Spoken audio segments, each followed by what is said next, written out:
Welcome back to First Strike. And I've got the Apex Predators of the Octagon here with me, MMA Jeff and Subhuman Gaucho. We're going to bring you guys in to our three early looks to cook the books in this UFC Vegas 106 Gilbert Burns, Michael Morales battle.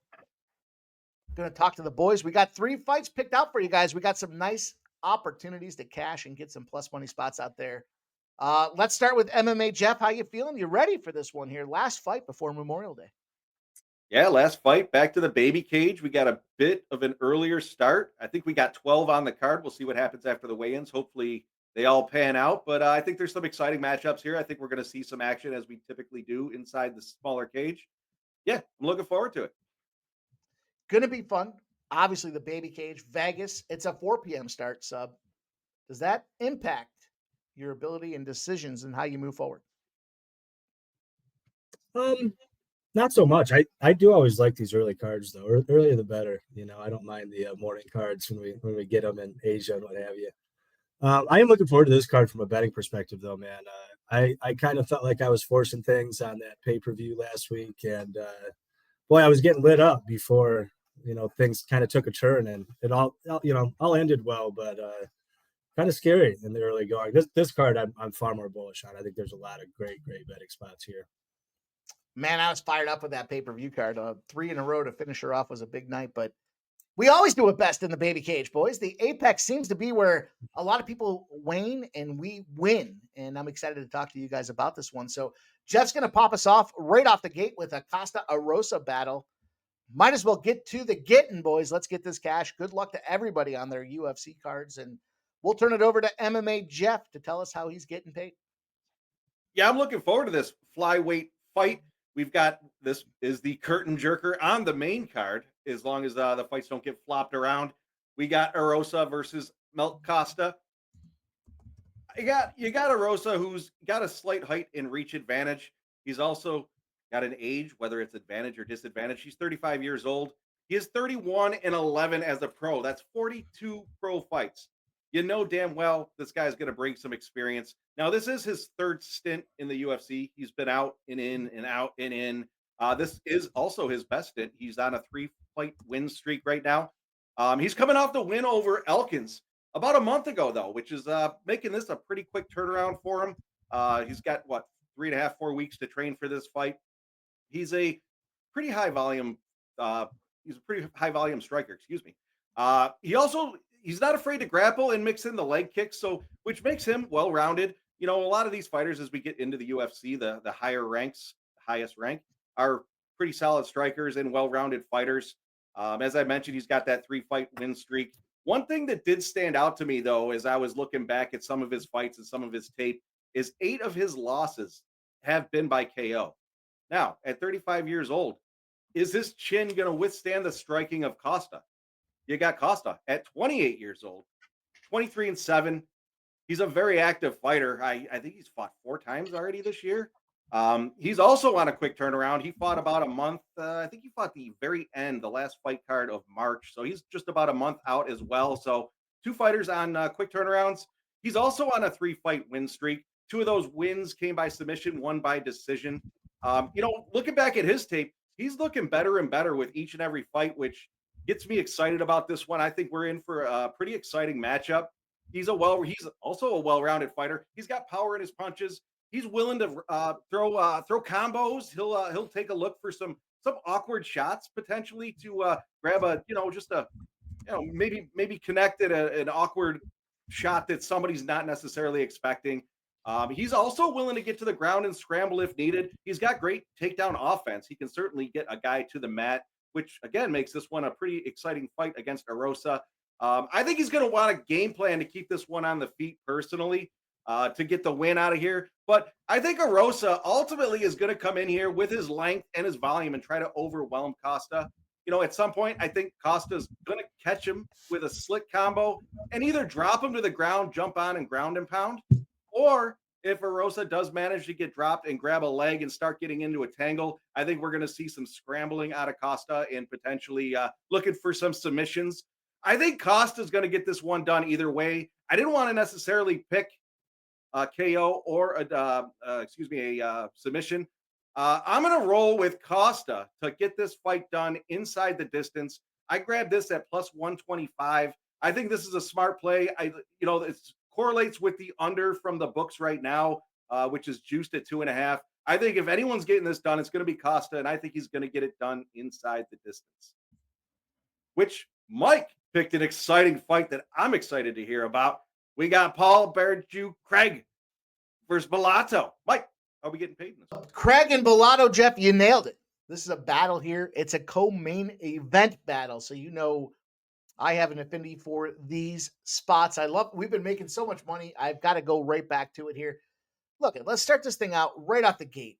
A minus 535 has an implied probability, meaning they're going to win 85% of the time. Now, we look at Bellato, and this guy, yeah, he's a grappler, heavy-handed grappler out there. He likes to move forward, and he can throw some bombs, but recent performances, he kind of struggled. He had a first-round situation where he was lucky to get back into this thing and catch this W out there. He's coming off of a majority draw with Jimmy Crute. Majority draw? That was a 10-8 in the first round that he had to battle himself back into.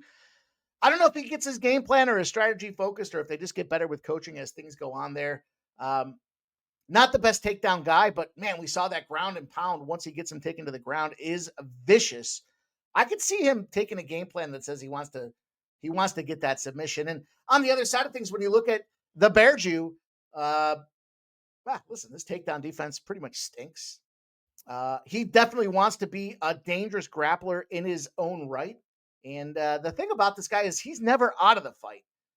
You look at his pedigree, and this is where I have to look at this thing. There's a couple things to talk about. First of all, Bo Nickel. He had a Barallo, he had a Johnny Walker, a Brendan Allen battle out there. This guy's kind of fought the who's who of the division, and he's fighting for his life right now. This is his last fight on the contract. So you look at this guy in his heyday, he has thrown some fireworks. He's had a fight of the night bonus 7 times out there, and is it going to be his last walk to the cage?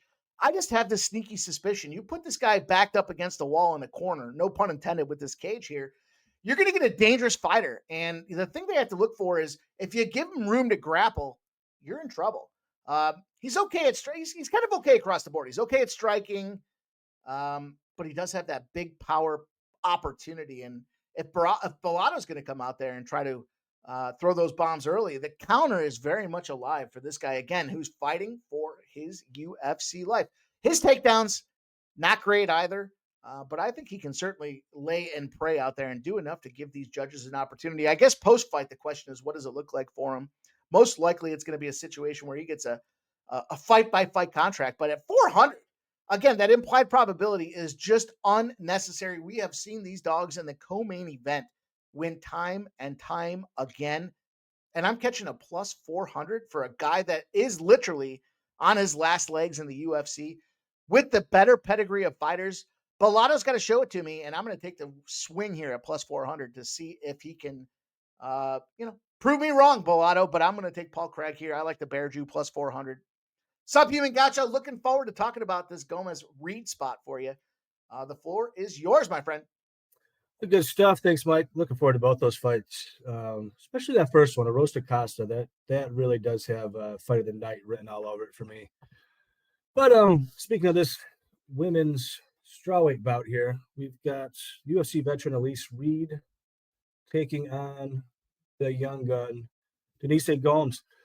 Elisa Reed's she's certainly a veteran of the UFC, 8 fights now, been around since 2001, former Cage Fury champion before that, and there's some positives to take away from her game. She's got a win over Jasmine Jasdavicius way back in the day. That's aged very well, but that was a quite a different version of Jazzy. Now in the UFC, interesting enough, she's got this pattern of loss, win, loss, win, loss, win. She's coming off a win over an aging Jessica Penne.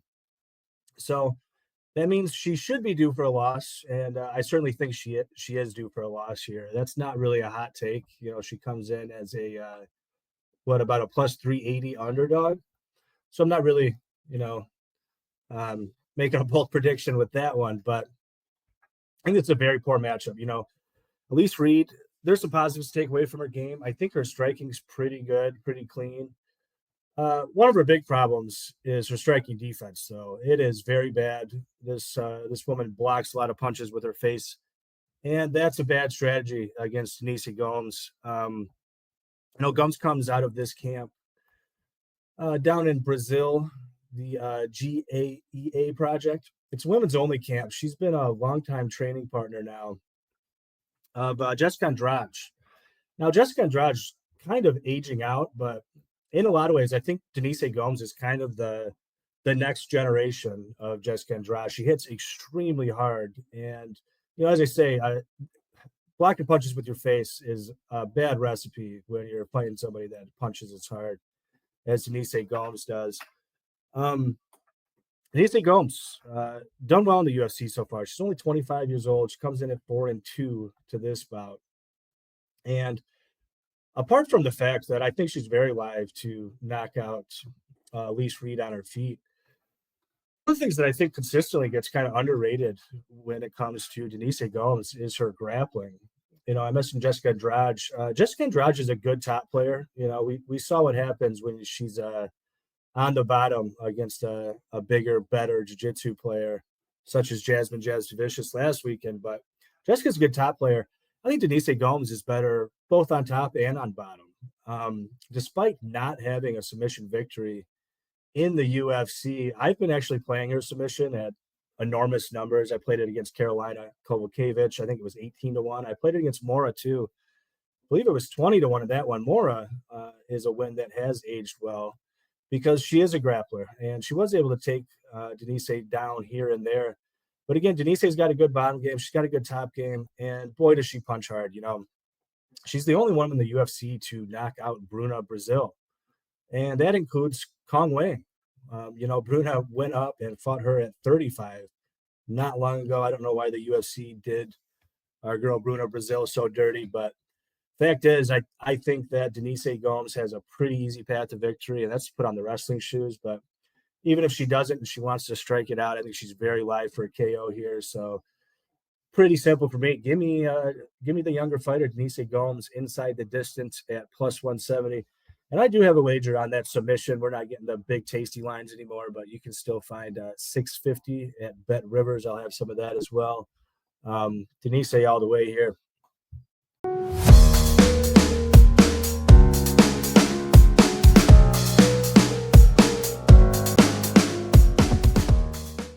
Thanks, everybody, for checking out the video. There you have it with the MMA experts here at Sports Money MMA. Jeff, 19 Subhuman Gaucho. Follow them boys over on X. And you can find us live. We'll be rolling about 3:30, 3:40, about 20 minutes or so before they do the first battle out there. We're going to give you guys our prelim predictions, our parlay predictions. Of course, the UFC playbook will be out and ready for you guys tomorrow night. Don't miss out there, but don't miss out on these live bets. These boys have been cracking these books, cracking them skulls, and we're going to do that again this Saturday. Hit that thumbs up button. Make sure you toss the comment in the post-show comments out there with your favorite play. And we'll see you guys again live on Saturday. UFC Vegas 106 from the Baby Cage from Sports Money. Good luck, good betting. Get that money. See you guys.